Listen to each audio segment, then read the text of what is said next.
আল্লাহর হাবিব বলে, যাও, তারপরে তুমি কাঁদতেছো, তোমার আরো কিছু চাওয়া আছে। খেজুর গাছ বোঝাইতে চায়, ইয়া রাসূলুল্লাহ, দুনিয়ার জন্য দোয়া করলেন, দুনিয়ার জিন্দেগিতে আপনার এই দোয়ার ফল মানুষে ভোগ করবে, কিন্তু এরপরে আমার কি হবে? এটা খেজুর গাছের কান্না থামে না, বোঝায় যে আমি আরো কিছু চাই। আল্লাহ পয়গম্বর বললেন, গাছ রে, তোমার পিঠে তোমার সাথে হেলান দিয়ে আমি খুতবা দিয়েছি, এজন্য আমার সঙ্গে তোমার পরিমাণে মহাব্বত হয়েছে, হৃদ্যত হয়েছে। আমার বিরহে, আমার ব্যথায় তুমি কাঁদতেছো, হাসরের ময়দানে তুমি আমার সাথে আল্লাহর জান্নাতে যাবে। এবার খেজুর গাছের কান্না বন্ধ হয়েছে। নবীজি সাল্লাল্লাহু আলাইহি ওয়াসাল্লামের মক্কার জীবনের কষ্ট মাদানী জিন্দেগি দিয়ে দূর করেছেন আল্লাহ তাআলা। সূরা আলাম নাসরাহতে আল্লাহ তাআলা নবীজির এই কষ্ট দূর করার কথা উল্লেখ করলেন। মুফাসসিরিনে কেরাম আরেকটি ব্যাখ্যা করেছেন, প্রত্যেকটা মানুষেরই কম বেশি গুনাহ আছে। এই গুনাহটা আল্লাহ তাআলা আল্লাহর রাসূল থেকে দূর করে দিয়েছে। কোরআন হাকিমে আল্লাহ বলেন, ইয়াগফির লাকাল্লাহু মা তাকাদ্দামা মিন যামবিকা ওয়া মা তাআখার। অতীতের এবং পরবর্তী জীবনের সকল গুনাহ আল্লাহ নবীজি থেকে মুছে দিয়ে নবীকে নিষ্পাপ করে দিয়েছে। গুনাহ প্রত্যেকটা মানুষের জন্যই জুলুম। নবীজি সাল্লাল্লাহু আলাইহি সাল্লামের কোনো গুনাহ নাই, এটা আল্লাহর পক্ষ থেকে নবীজির জন্য একটা বিশেষ দয়া। এরপরে আল্লাহ পাক বলেন, ওয়ারাফা'না লাকা যিকরাক, আমি আপনার জন্য আপনার চর্চাকে সমুন্নত করেছি। নবীজির আলোচনা, নবীজির এই যে জিন্দেগির পর্যালোচনা, নবীজির জীবনী আলোচনা, এটা সমুন্নত কে করেছেন? আল্লাহ তাআলা করেছেন। কিয়ামত পর্যন্ত নবীজির আলোচনা হবে। যত উম্মত আসবেন, নবীকে চিনবেন, নবীর মর্যাদা সম্পর্কে জানবেন, নবী কেমন ছিলেন, কেমন ছিল নবীজির চলা, কেমন ছিল নবীজির আখলাক, এই আলোচনা, নবীজির এই মান, নবীজির এই শান কিয়ামত পর্যন্ত আল্লাহ তাআলা টিকে রাখবেন। রাফা'না লাকা যিকরাক, আমি আপনার জন্য আপনার আলোচনাকে আমি সমুন্নত রেখেছি, সমুন্নত করে দিয়েছি। তাহলে নবীজির আলোচনা যেখানে হবে, নবীজির কথা যেখানে হবে, মন দিয়ে শুনতে হবে, মনোযোগ সহকারে হৃদয়ের গভীর থেকে শ্রবণ করতে হবে। এটা একটা নেকির কাজ, এটা একটা আমল। যিনি বলবেন তার জন্য নেকি হবে, যারা শুনবেন নবীজির মর্যাদার আলোচনা, তাদের জন্য এটা কি হবে? সওয়াবের কারণ হবে। এই মর্যাদা যাকে দিতে হবে তাকে আমরা দিই। একটা কথা এখন বর্তমান সময়ের দাবি অনুযায়ী কথা, আপনারা সোশ্যাল মিডিয়াতে দেখেছেন, রুরাল পাগল নামে এক পাগলের মাজার ভেঙে সেই পাগলের লাশকে পুড়িয়ে দেওয়া হয়েছে। তার কিছু কথা পড়লাম, কিছু তথ্য জেনে খুবই কষ্ট লাগে। নিঃসন্দেহে মানুষের লাশ পোড়ানো, মুসলমানের লাশ পোড়ানো, এটা একটা বড় অপরাধ। কিন্তু তার কিছু কার্যকলাপে, তার কিছু আমলে, যে আমল, যে কাজ সে করেছে, কোন মুসলমান এটা করতে পারে না। সে নিজেকে ইমাম মাহদী দাবি করেছে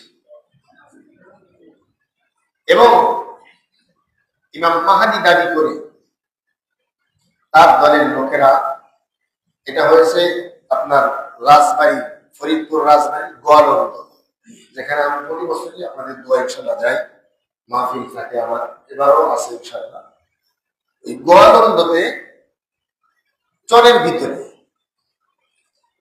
এরা কোরআন হাদিসের কোন কাজ এরা বাস্তবায়ন করে না, কিন্তু নিজের খাহেশাত মেটানোর জন্য এরা কিছু কার্যকলাপ করেছে যেগুলো এখানে মাইকে সবার সামনে বলা হয় অপরাধ, বলাটাও একটা লজ্জাস্কর বিষয়। অল্প বয়সে কুমারী নারীদেরকে নিয়ে তারা চলতো, বাস এতটুকু বুঝে। কোরআনুল কারীম পদদলিত করেছে। নাউজুবিল্লাহ। কোরআনের মতো কিতাব যে পদদলিত করতে পারে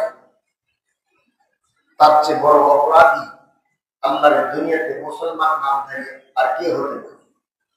সে মুসলমান আছে না নাই আল্লাহ ছাড়া কেউ জানে না, তবে সে যে অপরাধ করেছে এই অপরাধ কোন মুসলমান করতে পারে না। কোন মুসলমানের দ্বারা এটা সম্ভব নয় যে কোরআনকে সে পাঁচ হাতে লাগাবে। তখন কোথায় ছিল প্রশাসন? আমার দেশের প্রশাসনদেরকে নিয়ে কথা না বললে এটা কেমন যেন গাদ্দারি হয় আমার ইমানের সাথে। কোথায় ছিল তখন তোমাদের মায়া কান্না? বাংলাদেশে বহু মাজারে পীর সাহেব বসে থাকে আর মুরিদরা যায় সেজদা দেয়, নারী পুরুষ মিলে সেজদা দেয়। কি প্রশাসনের চোখ নাই? প্রশাসন কি এগুলা দেখে না? ধরে নিলাম তার লাশকে পুড়ে দিছে, অন্যায় করছে, কিন্তু সে যেই কাজ করেছে তখন তোমাদের আইন কোথায় ছিল? কোরআনকে যখন লাথি মেরেছে তখন কি বিচার তোমাদের কানে যায় না? গোয়ালন্দের ওলামায়ে কেরাম আপনারা সোশ্যাল মিডিয়াতে দেখতেছেন, তারা থানাতে প্রশাসনের কাছে বারবার এটা জানিয়েছে, কোন পদক্ষেপ নেওয়া হয়নি। কারণ হলো মাজার থেকে বড় অঙ্কের মানও পাওয়া যায়। মান কথা তো বলতেই হবে, না বললে তো হবে না। এই মাজার পন্থীদের বড় ব্যবসা হলো এই মামু, এছাড়া আর এখানে কিচ্ছু নেই। অথচ কত বড় অপরাধ তারা করতেছে। নামাজ পড়েন না এটা আপনি ব্যক্তিগতভাবে অপরাধী, কোরআন পড়েন না আপনি অপরাধী, কিন্তু কোরআনকে লাথি মারবেন এ অধিকার কোন মুসলমান কোন কাফের হাতে নেই। গোয়ালন্দের সব মসজিদের ইমামরা এখন আতঙ্কে পলাতক, যার মাথায় টুপি দেখতেছে তারে ধরে নিয়ে যেতেছে।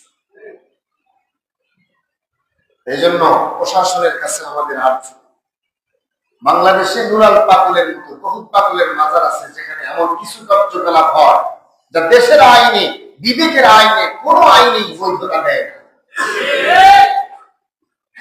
এজন্য একটা ঘটনা আমাদের অন্য ঘটনাগুলোকে সংশোধন করার শিক্ষা দেয়। আল্লাহ তাআলা আমাদেরকে বোঝার তৌফিক দান করেন, বলেন আমিন। সম্মান দিতে হবে, যিনি মুরব্বী বয়োজ্যেষ্ঠ মুরব্বী সম্মান দিতে হবে, তার মানে এই নয় তার জন্য আমি সব বিসর্জন দেব। সম্মানিত ব্যক্তি একমাত্র মুহাম্মদুর রাসূলুল্লাহ সাল্লাল্লাহু আলাইহি ওয়াসাল্লাম, যার আলোচনাই হবে, যার মান শান কিয়ামত পর্যন্ত আল্লাহ টিকে রাখবেন। তার মাজারে কোনো সেজদা নাই, তার ওখানে কোনো টাকা নেই। এরপরে আল্লাহ বলেন فإن مع العسر يسرا إن مع العسر يسرا। আল্লাহ তাআলা বলেন নিশ্চয় প্রত্যেক কষ্টের পরে রয়েছে স্বস্তি, কষ্টের পরেই রয়েছে শান্তি। ইন্না মা'আল উসরি ইউসরা। আল্লাহ বলেন, আবার আল্লাহ বলতেছেন নিশ্চয় কষ্টের পরেই রয়েছে স্বস্তি, কষ্টের পরেই রয়েছে শান্তি। এখানে ব্যাখ্যা অনেক হতে পারে। বর্তমানে আপনি কষ্টে আছেন, আপনি দূরপ্রবাসে জিন্দেগি যাপন করতেছেন অর্থের জন্য। একটা সময় এই কষ্ট আল্লাহ হায়াত দিলে আপনার থাকবে না। দেশে যে তখন আপনি অর্থের ভোগ ফল আপনি ভোগ করতে পারবেন। দুনিয়ার হাইসিয়াতে প্রত্যেকটা মানুষ যারা কষ্টে আছে, যারা জেলের ভিতরে আছেন, এই জেল কারোর জন্য তামাম চিরজীবন জেল হবে না। আজীবনের আসামির বেচারা যারা সামরিকভাবে জেল খাটে, জেলের পরে আবার তার জন্য আজাদী রয়েছে, স্বাধীনতা রয়েছে। আল্লাহ পাক রব্বুল আলামিন বলেন, যতগুলো কষ্ট আছে, কষ্টের সাথে সাথে তার জন্য একটা শান্তির ব্যবস্থা আল্লাহ রেখেছেন। আপনি এখন অসুস্থ আছেন, এরপরে আবার সুস্থতা আপনার জন্য আছে, তখন আপনি আরাম পাবেন, স্বস্তি পাবেন। দুনিয়ার জিন্দেগিতে আপনি কষ্টে আছেন, হালাল খাইতেছেন, কষ্টে আছেন, ভালো মন্দ খেতে পারতেছেন না, ভালো চলতে পারতেছেন না, হারাম ইনকাম করতে পারতেছেন না। কোরআনে হাকিমের প্রত্যেকটা কথার অনেক লম্বা ব্যাখ্যা হতে পারে। দুনিয়ার জিন্দেগি কষ্ট, এই কষ্ট স্থায়ী নয়।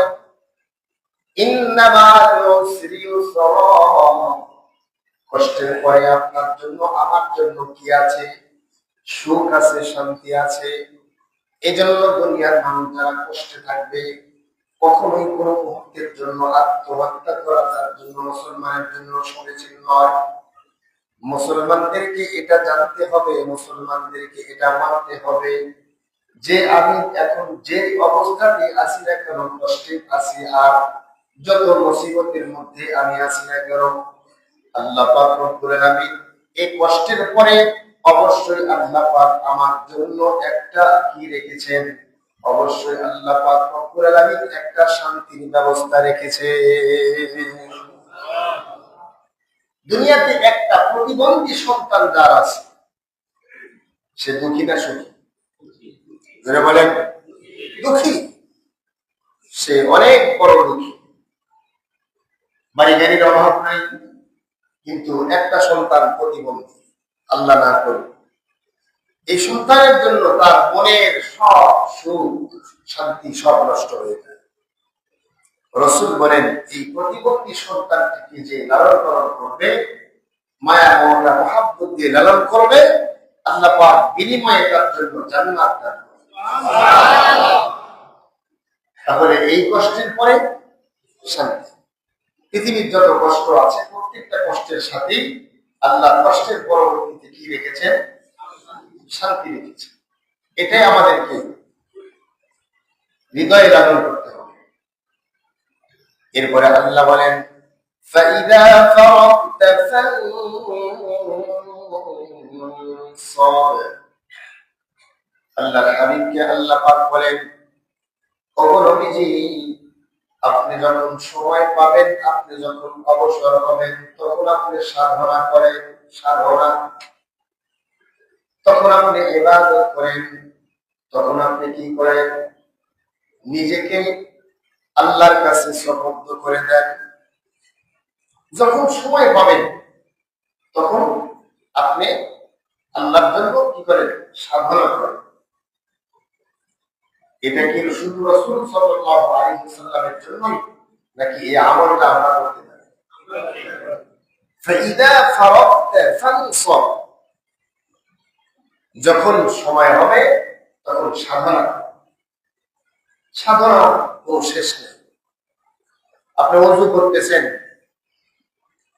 ওযুর ভিতরে, ওযুর শেষে একটা দোয়া আছে, আশহাদু আল্লা ইলাহা ইল্লাল্লাহ ওয়াহদাহু লা শারীকা লাহ ওয়া আশহাদু আন্না মুহাম্মাদান আবদুহু ওয়া রাসূলুহু আল্লাহুম্মা জাআলনি মিনাত তাওয়াবিন ওয়া জাআলনি মিনাল মুতাতাহহিরিন।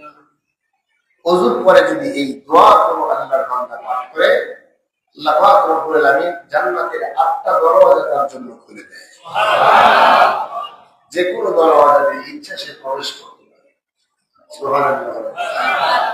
তাহলে যারা ওযু করি, পাশাপাশি এই দোয়াটা সেট করে আমাদের ভিতরে, এটা একটা সাধনা হয়ে যায়। পারবো তো ইনশাআল্লাহ? এটা একটা সাধনা। যতদিন শুধু ওযু করে চলে আসছি, এখন এই দোয়াটাও ওযুর আগে পারলে মিসওয়াক করো, এটা আমার সাধনা। সাধনা ছাড়া কিছু হয় না। ব্যবসা করতে গেলে সাধনা লাগে, দুনিয়ার জীবনে সফল হতে গেলে সাধনা লাগে। একটা বিল্ডিং বানাইতে অনেক সাধনা করতে হয়, ফাউন্ডেশন দিতে হয়। 4-5 তলা একটা বিল্ডিং বানাইতে 1 বছর সময় লেগে যায়। এত সময় কেন লাগে? এটা সাধনা, এটা স্টেপ বাই স্টেপ কাজ করতে হয়। প্রথমেই তো আর পঞ্চম তলার ছাদ দেওয়া যায় না, ফাউন্ডেশন থেকে উঠতে হয়। আল্লাহকে পেতে হলে সাধনা করতে হবে, আমাকে জীবনের একটা হিসাব মিলাতে হবে যে আমি এত বছর থেকে নামাজ ধরেছি, আমার জীবনের এতগুলো নামাজ কাজা হয়ে গেছে, তাহলে এখন আমার একটা সাধনা, প্রত্যেক দিন আমি একদিনের করে কাজা আমি আদায় করব, এটা আমার সাধনা। এই সাধনা আল্লাহ রসুলকে আল্লাহ করতে বলেছে। যখন আপনার সময় হবে আপনি সাধনা করবেন। وَإِلَى رَبِّكَ فَارْغَب وَإِلَى رَبِّكَ فَارْغَب এবং আপনার প্রতিপালকের দিকেই আপনি মনোনিবেশ করেন। আপনার মনোযোগ, আপনার ধ্যান তার দিকে করতে হবে, রবের দিকে, আল্লাহর দিকে। এই যে শিক্ষা হল সূরা আলাম নাশরাহ, এই সূরার এই শিক্ষা, এখান থেকে যদি আমরা সবক নেই, ইনশাআল্লাহ আমাদের সামনের জীবনের পথ চলা সুন্দর। যখন সময় হবে তখন মনটা আল্লাহর দিকে দেওয়ার চেষ্টা করব। সাধনার দ্বারা অনেক কিছু হয়। গত মঙ্গলবারে আমাদের সিরাজগঞ্জের জেলা কারাগারের সাথে একটা পুরাতন মাদ্রাসা, 70 বছরের মাদ্রাসার একজন মুহতামিম ইন্তেকাল করছেন। ওর নাম ছিল রহমতুল্লাহ। আল্লাহর বান্দা কি সাধনা করেছে! মৃত্যুর আগে চেহারার যে সৌন্দর্য ছিল, মৃত্যুর পরে আরো চেহারার সৌন্দর্য দ্বিগুণ বেড়ে গেছে। শুনলাম হসপিটালে যাওয়ার পরে সূরা ইয়াসিন পড়তে পড়তে পড়তে পড়তে তারপরে তার শেষ নিঃশ্বাস ত্যাগ করছে। বয়স হচ্ছে 90 বছর বয়স। রানিং প্রিন্সিপাল ছিলেন, রবিবারের দিনও ক্লাস করেছে মাদ্রাসায়। হাটহাজারীর প্রবীণ মুহতামিম আব্দুল ওয়াহাব সাহেব রহমাতুল্লাহ আলাইহির খলিফা ছিলেন। তাহলে উনি কি সাধনা ছাড়া এই মৃত্যুটা এমনি হয়? সূরা ইয়াসিন মৃত্যুর সময় পড়তে হবে, এটা তো হুঁশি থাকবে না। আমাদের যে অবস্থা, নিজের মৃত্যু হবে বুঝে সূরা ইয়াসিন পড়া শুরু করছে, তাহলে এটা সাধনা ছাড়া তো হয় নাই। সূরা ইয়াসিনের আমলের সাধনা যার নাই, তার তো আর মরার সময় সূরা ইয়াসিন মুখে বের হবে না, হবে নাকি? আমলে থাকতে হবে। মৃত্যুর সময় সূরা ইয়াসিন যদি মৃত্যু ব্যক্তির কাছে পাঠ করা হয়, যদি কেউ বোঝে যে তার মৃত্যু হবে অথবা কোনো আপনজনের মৃত্যু হবে, বুঝে যদি সূরা ইয়াসিন পাঠ করে, তার মৃত্যুর যন্ত্রণা দূর করে দেয় আল্লাহ। এখানে আমরা কয়জন আছি যে সূরা ইয়াসিনটা পড়তে পারি? অথচ প্রত্যেক দিন সূরা ইয়াসিন পাঠ করার কথা ছিল। সকালবেলা সূরা ইয়াসিন তিলাওয়াত, এটা সারা দিনের জন্য অনেক বড় বরকত নিয়ে আসবে। সারা দিনের সব জটিলতা আল্লাহ দূর করে দিবেন সূরা ইয়াসিনের বরকত। তাহলে যারা শিখে নাই শিখবো ইনশাআল্লাহ। এটা একটা সাধনা। যারা পরে দেখবেন, যত ব্যস্ততাই থাক, যত কাজ থাক, যত ঝামেলাই থাক, এই সূরা ইয়াসিনের আমল সে করে ফেলে। আর হয়ে যায় আমল যে বাদ মাগরিব সূরা ওয়াকিয়া পড়ে, যত ব্যস্ততাই থাক, ওনার বাদ মাগরিবের সূরা ওয়াকিয়ার আমল হয়ে যায়। যিনি মাগরিবের পরে তাসবিহের আমল করেন, 4 তাসবিহ 12 তাসবিহ, যত ঝামেলাই থাক তার আমল হয়ে যায়। কেন হয়? এটা তার সাধনা হয়েছে, এটা তার অভ্যাসে পরিণত হয়েছে। তাহলে আখিরাত সুন্দর করার জন্য এই সাধনাগুলো করা দরকার আছে না? সাধনা করতে হবে, আস্তে আস্তে সাধনা বাড়িয়ে দিই। আগে মাগরিবের পরে সোজা দুনিয়াবি ঝামেলায় চলে যেতে হবে। মাগরিবের পরে এখন আপনি একটা নিয়োগ করেন যে আমি 100 বার সুবহানাল্লাহ বলব, 100 বার আলহামদুলিল্লাহ বলব, 100 বার আল্লাহু আকবার বলব, লা ইলাহা ইল্লাল্লাহ বলব, দরুদ শরীফ বলব। একটা একটা করে আমল বাড়ায়। এটা বিধান কার? فإذا فرغت فانصب وإلى ربك فارغب। নবীজি যখন আপনি সময় পান তখন আপনি সাধনা করেন। ওয়াইলা রাব্বিকা ফারগাব, এবং আপনার মনোনিবেশ মনোযোগ আপনার রবের দিকে আপনি দিয়ে দেন। আল্লাহ তাআলা আমাদের সবাইকে এই সাধনাগুলো করার তৌফিক দান করেন, বলেন আমিন। কোন জ্বরে আক্রান্ত ব্যক্তি যদি প্রচন্ড, এখন কিন্তু একটা সিজন জ্বরে, এই জ্বরটা সহজে যেতেছে না, আসলে আর যায় না। এই সূরা তাফসীর যখন পড়ি তখন মনে হয় যে এটা খুব উপকারী একটা সূরা। এই সূরাতে 9টা কাফ আছে। আলাম নাশরাহ লাকা একটা কাফ, সাদরাকা 2টা কাফ, এভাবে 9টা কাফ আছে। এই কোন একটা সুতা নিয়ে যদি কেউ এই সূরা 9 বার পড়ে 9টা ফু দিয়ে জ্বরে আক্রান্ত ব্যক্তির শরীরে বেঁধে দেয়, এই সূরার বরকতে আল্লাহ পাক তার জ্বর সুস্থ করে দেয়। কোরআনুল কারীমের প্রত্যেকটা সূরারই আলাদা আলাদা বৈশিষ্ট্য আছে। তবে এইগুলা হাদিসে পাবেন না, বলে হুজুর এইগুলা তো সহিহ হাদিসে নাই, এটা তো বুখারীতে নাই, তিরমিজিতে নেই, বুখারীতে নেই। সূরা ফাতিহা পড়লে আপনার এই ফায়দা হবে, কিন্তু সূরা ফাতিহা পড়ে যে ফায়দা পাওয়া যায়, এই সূরার একটা নাম হচ্ছে সূরাতুশ শিফা। 7 মাসানি, 7 আয়াত বিশিষ্ট এই সূরা। তাহলে বুজুর্গানে দিন আহলুল্লাহ যারা ছিলেন সাহাবায়ে কিরাম, তারা তো এটা পড়ে এটার উপকার লাভ করছেন। তাহলে পরে যদি আমি উপকার লাভ করি তাহলে তো অসুবিধা নেই। অসুবিধা আছে নাকি? তাবিজ কবজের ব্যাপারে একটা আমাদের অনেকের বেশি বাড়াবাড়ি আছে, অনেকের আবার সারাসারি আছে। বাড়াবাড়িটা হলো তাবিজকে ডাইরেক্ট শিরিক বলে ফেলি।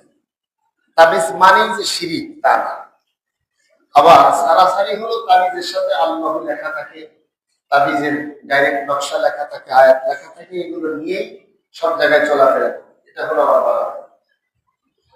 তাবিজের ব্যাপারে ফতোয়া হলো কোরআনের আয়াত উপকার থেকে খালি নয়, আল্লাহ উপকার দিতে পারেন, এই আয়াতের উসিলায় আল্লাহই দিবেন, আয়াত দিবেন, এই নিয়তে ব্যবহার করা যায়।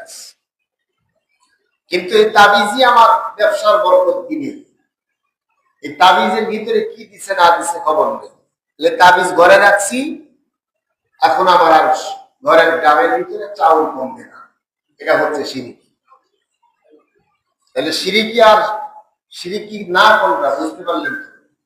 অনেকে এই রোকায়াগুলো আমলগুলো এটার উপকার পাবেন সহিভাবে যদি করা হয়। আল্লাহ পাক রব্বুল আলামিন কেউ যদি সকালবেলা সূরাতুল ফালাক আর নাস পাঠ করেন, আল্লাহ পাক তাকে সারা দিন জিন্নাতের অনিষ্টতা থেকে আল্লাহ তাকে হেফাজত করেন। সুবহানাল্লাহ। অনেক কথা আল্লাহ আমাদের সবগুলো কথা আমাদের তৌফিক দান করেন। এক কথায় সবকিছু মূলে হচ্ছে আল্লাহর ভয়। وَأَمَّا مَنْ خَافَ مَقَامَ رَبِّهِ وَنَهَى النَّفْسَ عَنِ الْهَوَى। ইমাম শাফিঈ রাহমাতুল্লাহ আলাইহির যুগে এক বাদশা ছিল। সেই বাদশার বিবির সাথে একদিন ঝগড়া হওয়ার পরে মেয়ে মানুষের কি একটা ভাব আছে যে বড় লোকের স্ত্রী, তার ভাবটা বড় লোকের বেশি। এক পর্যায়ে বাদশাকে বলছে, আপনি জাহান্নামে যাবেন।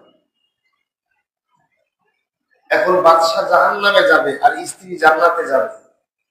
বাদশা বলছে, তাহলে আমার মতো জাহান্নামের সাথে তোমার সংসার করার কোনো প্রয়োজন নেই, যাও, আমি জাহান্নামী, তুমি জান্নাতি, তাহলে তুমি 3 তালাক।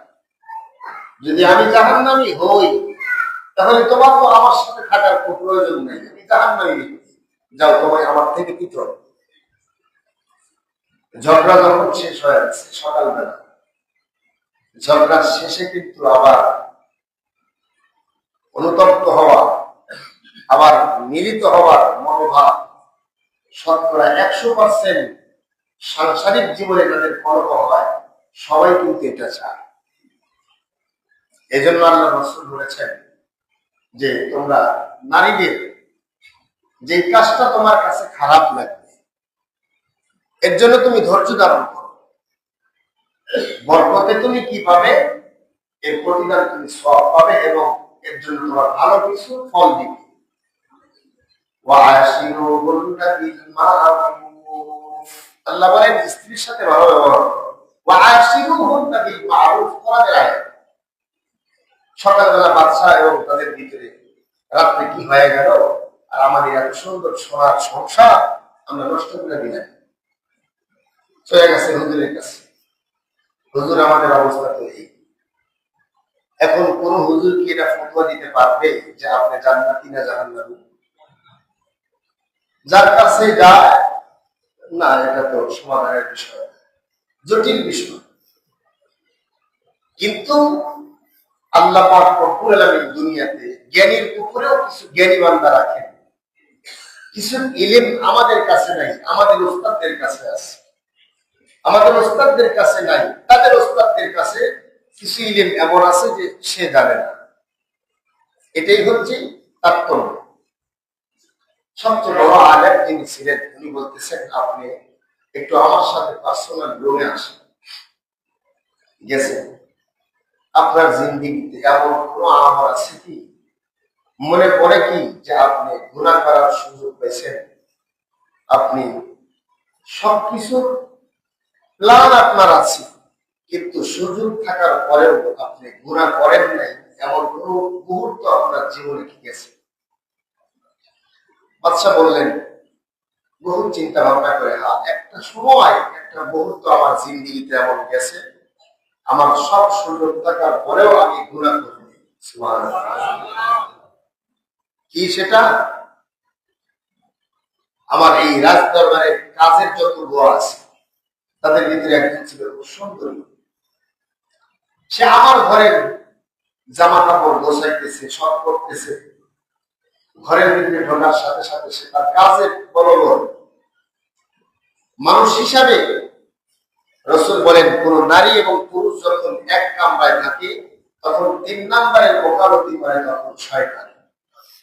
কথা বলেন ঠিক না নাকি? এখন যে ছেলে মেয়েরা একসাথে ঘুরতে যায়, ওরা ফ্রেন্ড ঠিক আছে, ওদের সাথে 3 নম্বরের যেটা সে হলো শয়তান। কথা বলেন ঠিক না নাকি? ওরা ফ্রেন্ড হয় কিভাবে? ছেলে এবং মেয়ে কিভাবে ফ্রেন্ড হয়? জিন্স ভিন্ন। একজন ছেলে আর একজন মেয়ে, মনে রাখবেন গার্জিয়ান যারা আছে, কখনোই ফ্রেন্ড হতে পারে না। চট্টগ্রামের এক মেয়ে ধর্ষিতা হওয়ার পরে সে তাদের অভিজ্ঞতা ব্যক্ত করছেন যে আমার বন্ধুদেরকে বড় বিশ্বাস করে আমি তাদের সাথে ঘুরতে আসছিলাম, কিন্তু ছেলে মানুষ কখনো বন্ধু হয় না। যাকে দেখাই না যায়, দেখাই হারাম, দেখলেই গুনাহ হবে, সে আমার ফ্রেন্ড হয় কেন? এগুলা বলতে গেলে হুজুর আপনাদের নজর ভালো, আমাদের বলে নজর ভালো, তোমাদের নজর খুব ভালো, এই জন্য বড় বড় অকারেজ গুলো করে বিয়ের আগেই বাচ্চা হয়। আল্লাহ হেফাজত করেন করে না। বাচ্চা নামদার ডাক দেবেন, তখন আমার দিকের ভিতরে খায় সাত জাগলো। আমি তাকে খুব প্রস্তাব দিলাম, কিন্তু মেয়েটা ছিল বড় নেককার, মেয়েটা ছিল আল্লাহওয়ালি বান্দি। মেয়েটা তখন ডাক দেয়া বলেন, বাচ্চা নামদার দরজা লাগানো আছে, আপনি আমার সাথে চাইলে অবৈধভাবে আপনি কাজ করতে পারবেন।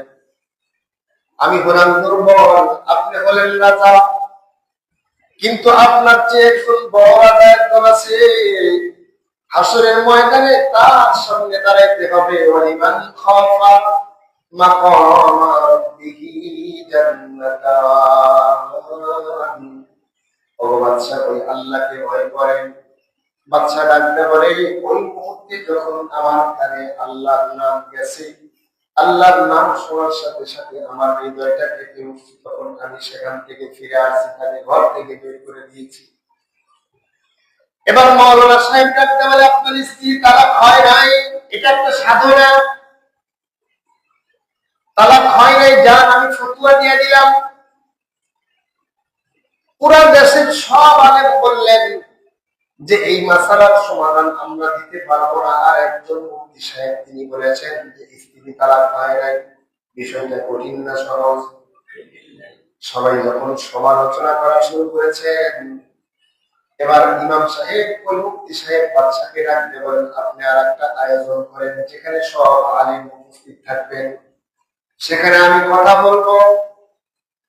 সবাই উপস্থিত রইলে সবাইকে উপস্থিত করে মুফতি সাহেব ফতোয়া দিয়েছিলেন, তার দলিল হিসাবে সূরাতুর রহমানের এই আয়াত পেশ করেন, ওয়ালিমান খাফা মাকামা রাব্বিহি জান্নাতান। ওহে আলেম ভাইরা শুনেন, এই আয়াতে আল্লাহ কি বলেছেন, যে ব্যক্তি হাসরের ময়দানে রবের সামনে দাঁড়ানোকে ভয় করে আর এজন্য সে গুনাহ থেকে বেঁচে থাকে, আল্লাহ পাক তার জন্য দুইটা জান্নাত রেখেছে। তাহলে সে তো গুনাহ থেকে বেঁচে ছিল আল্লাহর ভয়ে, সুযোগ থাকার পরেও করে নেই, তাহলে আমি তাকে জান্নাতি বলবো না কেন, আপনারা বলেন? তখন সবাই গান নিচের দিকে দিয়ে বলে, আপনার ফতোয়া সহিহ। সুবহানাল্লাহ। এজন্য কিয়ামত পর্যন্ত আনেওয়ালা মানুষদের ভিতরে সুযোগ থাকার পরেও যারা গুনাহ করবে না, ওয়ালিমান খাফা মাকামা রাব্বিহি জান্নাতান, আল্লাহ পাক তার জন্য দুইটা জান্নাত রাখবেন। আল্লাহ পাক রব্বুল আলামিন সূরা আল-নাসর থেকে শিক্ষা নিয়ে আমাদেরকে আখিরাতের পথে সাধনা করার তৌফিক দান করেন, বলেন আমিন। মানুষ ইচ্ছা করলে অতীতের অনেক বুজুর্গ ছিলেন যারা জীবনের শুরুতে ছিলেন সবচেয়ে টপ লেভেলের মাস্টার, সবচেয়ে বড় লিডার, সবচেয়ে বড় মতখোর, কিন্তু তারাই হয়েছিলেন যুগশ্রেষ্ঠ আলেম, যুগশ্রেষ্ঠ আল্লাহর ওলি। বোঝা যায় আল্লাহর ওলি হওয়ার জন্য মানুষের মায়ের পেট থেকে এবং পরিবার থেকে হতে হয় না। আল্লাহর ওলি হওয়ার জন্য ধীরে ধীরে সাধনা করে যে কোনো বয়সের মানুষই আল্লাহর মাহবুব হতে পারে। আল্লাহ আমাদেরকে আল্লাহর প্রিয় হওয়ার তৌফিক দান করেন, বলেন আমিন। যে সাধনাগুলো করলে